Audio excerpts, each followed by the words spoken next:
In today's class, we are going to study about Introduction to C++. In previous class also, we have studied about Introduction to C++.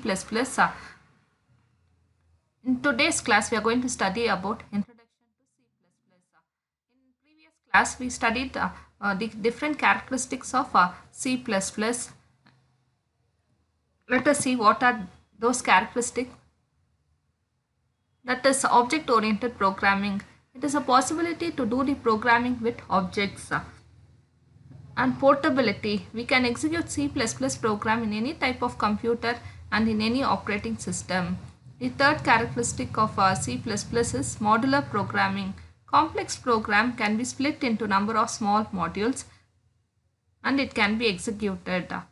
Then speed. Speed compilation and execution is done fast. Then the fifth characteristic is mission independent language. Can be used in any type of computer. So in short, I have told you, I have also explained you in previous class about other characteristics also. I have told you 5 important characteristics of C++ I have mentioned here. So let us see the components of C++ language. So different components are there, that is character set, token, variable, data type. So let us see what is this character set. So character set, it consists of alphabets, that is lowercase as well as uppercase alphabets and the digits, that is 0 to 9, and special characters. All this come under the character set. Token. Token is the smallest individual unit in a program is called token. There are 5 types of token, that is identifier, keywords, constants, punctuators, operators. These are the different types of tokens. So what is an identifier? Identifier is a name that is given to the variables. And I told you the rules also that should be followed when writing the identifier. Then keyword. Keyword are predefined words. They have a special meaning. Those type of words are called as keywords. And constant. Constant is a value that is fixed. That does not change during the execution of the program is called constant. So there are different types of constant. We have studied in our previous class, we have studied different types of constant like integer constant, floating point constant, character constant and string constant. These are the different types of constant what we had studied. Today's class will continue with the tokens, that is punctuators and operators. Punctuators. Punctuator is a symbol used to separate the programming elements.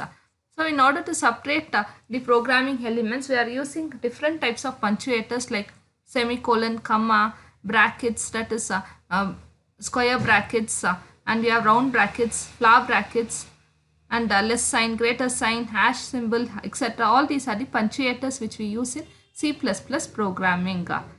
The next topic is C++ operators. So we are using different types of operators in C++. Let us see. There are arithmetic operators, assignment operator, relational, logical. So let us see different types of operators which are used in C++. So operators. An operator is a symbol used for operation. Some kind of operation you are doing. In that case, we have to use a symbol. So there unary operator is there, binary operator is there, and ternary operator. So binary operator means binary means 2 digits. So it is applicable for 2 operands. Unary means single. It is applicable for only one operand. Ternary, it is applicable for 3 operands.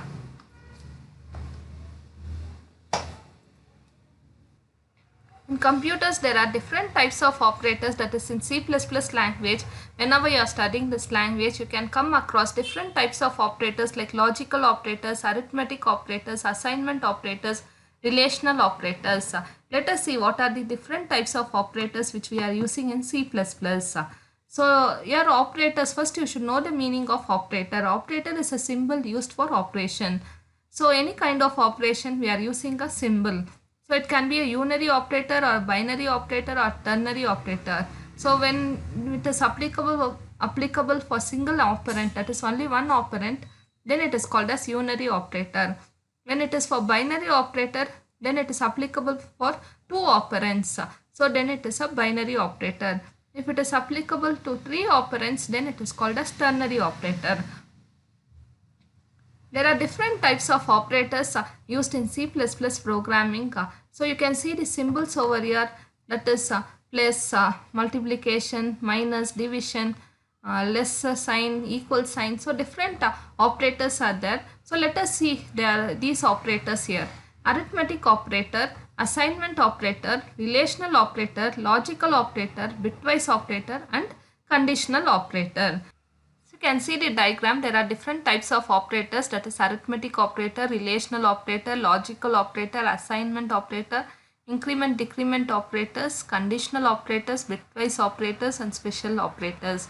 These are different types of operators. So arithmetic operator that works with two or more operands are called binary operator. So your operands meant it can be a plus b or x plus y. So they are the operands. So arithmetic operator works with two or more operands are called binary operators. So we are using arithmetic operator in order to add two numbers or subtract two numbers. So let us see what are these operators. These operators are plus, that is addition, minus, subtraction, into. Instead of using a cross mark as we use in max, we cannot use here. We use asterisk symbol. This symbol is called as asterisk symbol, and it is used for multiplication, and slash is used for division, and modulus operator that is used to give the remainder. So these are the different operators which are used. And example, let us see an example over here. If a is equal to 10 and b is equal to 3, result is equal to a plus b, that is 10 plus 3, it will give 13. Next result is equal to a minus b, that is 10 minus 3, it gives 7. Again multiplication, a into b, that is 10 into 3, that is 30.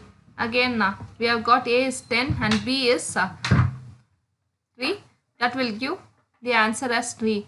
Again we are seeing modulus operator, 10 modulus b, the remainder, that is 1. The next operator is assignment operator. It is used to assign a value or an expression to a variable. So we can assign a value or the expression. The expression can be like a plus b, x plus y are the expressions. Value, it can be 10, 20, 30. All these are the value. So when we are assigning a value or expression to a variable, then we are using the assignment operator. So example, a is equal to 10, sum is equal to a plus b is the expression. So either we can assign a value or we can assign the expression. The different shorthand notations are for arithmetic operators. We are using operator plus equal, that is the syntax is a plus equal b. So instead of writing a is equal to a plus b, we can write a plus equal b. Again we have minus equal, a minus equal b. Instead of writing a is equal to a minus b, we can use this syntax, a into equal b, that is into equal. So instead of writing a is equal to a into b, we can use this notation. And slash equal, instead of writing a is equal to a slash b, you can write a slash is equal to b. Next modulus equal. So instead of writing a is equal to a modulus b, we are writing a modulus equal to b. So both are same.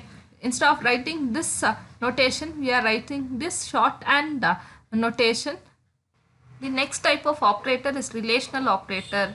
The relational operators are used to compare two values or expression. So if a comparison is true, then the result will be 1. If the comparison is false, then the result will be 0, that is false. Let us see the operators, that is relational operators. We are using equal to, not equal to, less than, greater than, less than equal to, greater than equal to. These are the different operators, relational operators which are used. So let us see the example this side. If a is equal to 10 and b is equal to 5.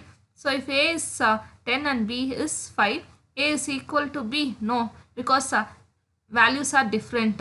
Both are not same. So it will return 0 since the comparison becomes false. Now the next one is not equal. A not equal to b. So 10 is not equal to b. Yes, it is true. Because 10 and 5 are different. They are not equal. So it will return 1. The next comparison is less than. So 10 is less than 5. No, 10 is greater than 5. But the condition is false. So it will return 0. Again we have greater sign. Here 10 is greater than b, that is 5. 10 is greater than 5, yes. So it will return 1. If the condition is true, it will return 1. If it is false, it will return 0. Now the condition is less than equal to. So two conditions are here. One is less than, the other one is equal. So you have to check either one of the condition, that is 10 is less than 5. No, it is false. 10 is equal to, no, both are the conditions are false. It will return 0. Here 10 is greater than 5, yes. And it is equal to b, no. So one condition is true, it will return 1. So these are the different relational operators which we use in C++.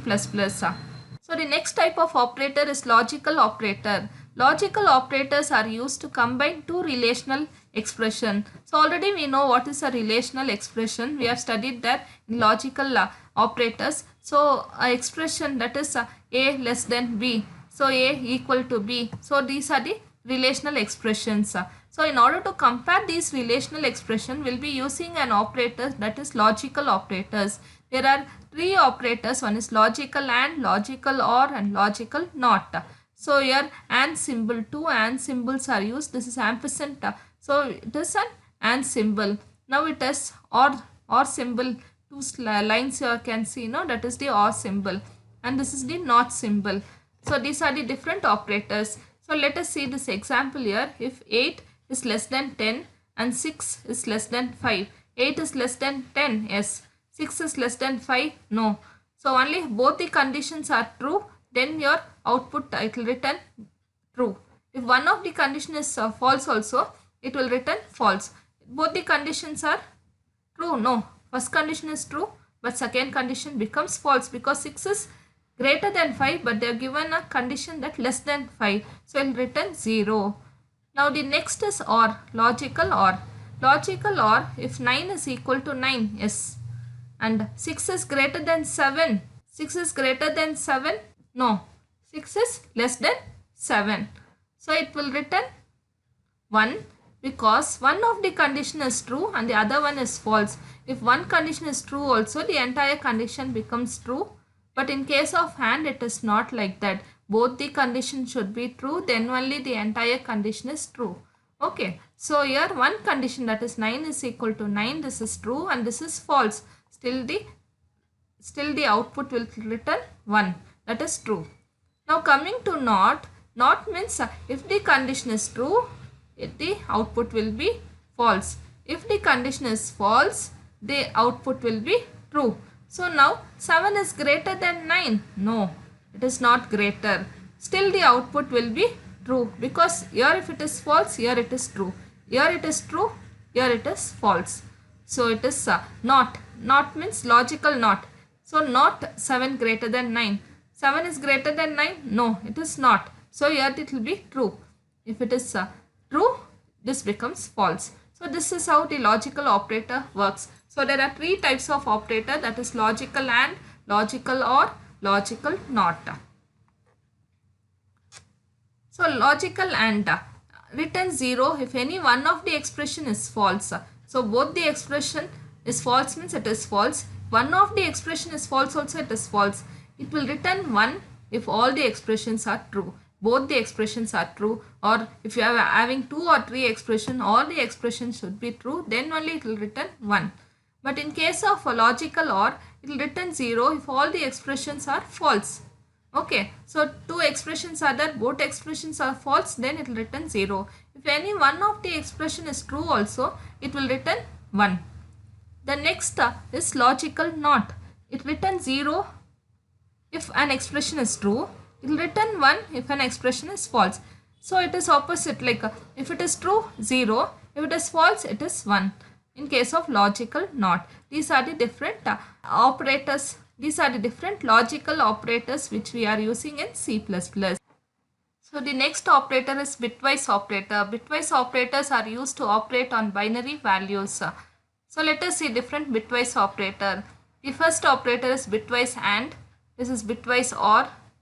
Ones complement, bitwise XOR. This is left shift and the right shift operator. These are the different bitwise operators. You'll be thinking why we are using these operators. Let us see operator, that is bitwise AND, bitwise OR and bitwise XOR. So two values A and B are given here. A is 0 and B is 0. Case of bitwise AND, only if both the condition that both the values are 1, then only your bitwise AND will be 1. Okay, if any one of the values is 0 also, your bitwise AND, that is, it will return 0. Okay, and bitwise OR. Bitwise OR means if only both the values are 0, your result will be 0. If any one of the values is 1 also, the output will be 1. It will return 1. And here bitwise XOR. Bitwise XOR, what happens is, if both the input, that is both the values are 0, or when both the values are 1, then it will return 0. If any one of the value is 1, then it will return 1. So I'll repeat it again. That is A and B values, if both the values are 0, and the bitwise AND will be 0. If either one of the value is 0 also, the output, that is it will return 0. If both the values are 1, then it will return 1 in case of bitwise AND. In case of bitwise OR, if both the input, that is both the values are 0, the bitwise OR will be 0. If either one of the values is 1, then the value in bitwise OR will be 1. If both the values in A and B is 1, then also the bitwise OR will be 1. Okay. The next one is bitwise OR. Bitwise OR means if both the values is same, that is 0, 0 or 1, 1, that is both are 0 and both are 1, then your bitwise XOR value will be 0. If either one of the value is 1 or 0, then your return value will be 1. So these are the different operators, that is bitwise AND, bitwise OR and bitwise XOR. Now let us see with this example, since in computer we are using zeros and ones for calculation. So here we are showing you how it is being done. So if it is input is 1 1 and 1 0 here, bitwise AND, if both are 1 only, it will return 1. If either of the values is 1 also, it will not return 1. So if 1 0, it is 0, 1 1, it is 1. That is bitwise AND. Bitwise OR, 1 1 1 0 1 is also 1. Only if it is 0 0, it is 0 in case of bitwise OR. One's complement. One's complement means if it is 1, it becomes 0. If it is 0, it becomes 1. Okay. So if it is 1, it becomes 0. If it is 0, it is 1. Let us see the complement of 0, 1, 1. So in place of 0, we are writing 1. Place of 1, we are writing 0. So the ones complement of 0, 1, 1 is 1, 0, 0. The next is bitwise XOR. Bitwise XOR, if both the values are same, then it will return 0. So if it is 0, 0, it returns 0. If it is 1, 1, it will return 0. Otherwise, it will return 1. So 0, 1, it is 1. 1, 1, it is 0. So this is how XOR, that is bitwise XOR will work. The next operator is left shift operator. This operator shifts the specified number of bits towards left and equal number of zeros will be added to the right. So you can see the example over here, that is n is equal to 1 0 1 0 1 1 1. So it is to be shifted to by 2 digits. So here we are shifting the bits towards left side we are shifting, and we are adding 0 0 to the right. So this number has been shifted to the left. We are shifting, that is moving this number to the left and adding 2 zeros there. So when we are shifting these values, this 1 0 will be left, that is it will be removed, and 2 zeros will be added to your right. In this case, you can see the another example. So number, that is n, this number has to be shifted by 3 digits, that is left shift. So you are shifting this to your left side and adding 3 zeros to your right. So when you are shifting this, 3 values will be removed, that is 1 0 1 to your left side and 3 zeros will be added to your right. So it becomes 0 1 1 0 0 0. Okay. So this 1 0 1 will be removed and then 3 zeros will be added to your right. Let us see the right shift. In case of right shift, this operator will shift the specified number of bits towards right and equal number of zeros will be added to your left. It is the opposite of your left shift. Now you can see this example, that is 1 0 1 0 1 1 1 has been assigned to n. Now n has to be shifted to the right. That is what happens here, it has to be shifted to the right.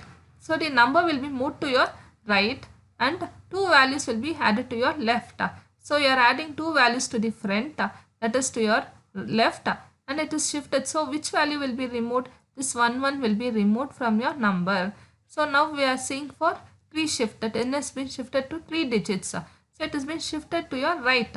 So now 3 digits from your number will be removed and 3 zeros will be added in the front. So this is right shift and left shift. It works like this. Now the next type of operator, we have seen different operators. So this is also one type of operator, that is conditional operator or ternary operator. The operator that operates on 3 operands is called as conditional or ternary operator. So 2 operands we have seen, that is arithmetic operator, relational operator, logical operator, bitwise operator. All these operator works on 2 operands.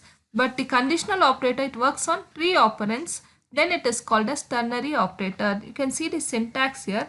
Result is equal to a greater than b. You are writing a question mark over here, a colon b. If this a greater than b, if it is true, it will return a. If it is false, it will return b. I will repeat it again. A greater than b is true, return a. If a greater than b is false, it will return b. Okay, let us see this example. You can understand the concept properly. If a is equal to 10 and b is equal to 5, so 10 is greater than 5, yes. So if the condition is true, it will return a value. A value is how much? 10. So 10 will be assigned to big. So again I will tell you, if a is equal to 10 and b is equal to 5, what is the condition here? A is greater than b. So we are assigning that values to a, that is 10, and 5 to b. 10 is greater than 5, yes. So what it has to return? A. Otherwise, if it is other way, 5 is greater than 10 means it will return b. But in this case, a is greater. So 10 is greater than 5. So it will return 10. So the 10 value will be assigned to big. So this type of operators, where we are using 3 operators, that is greater sign, you are using question mark, colon. So it is called as ternary operator. So syntax is a rule that should be followed. Next operator is special operator. There are different special operators like size of operator, comma operator and dot operator. So size of operator, this operator is used to return the size of the variable, that is the memory size of the variable depending on the type of variable. So suppose int n, size of n. So each integer, for example integer will take 2 bytes. So it will return 2 bytes. Float will take 4 bytes. So memory space, so much memory space it will take float. So 4 bytes. So size of f of n is 4 bytes. So this is how it will return the size of the variable. So much size it will take. That size will be returned by the size of function. This question can be asked for 1 mark. What is the purpose of size of? Next is comma operator. Comma operator is used to separate the variables or expressions. So when you are having 2 or more values and we cannot write ABC together, since they are different variables, in order to separate these variables we are using this comma, A, comma, B, comma, C. So in order to separate the variables or expressions we are using the comma operator. So the next operator is dot operator. It is used to access the member of the class or structure. We will be studying about the dot operator in the structure chapter, and in next year we will be studying it in the class, that is classes and objects. You will come to know what is dot operator.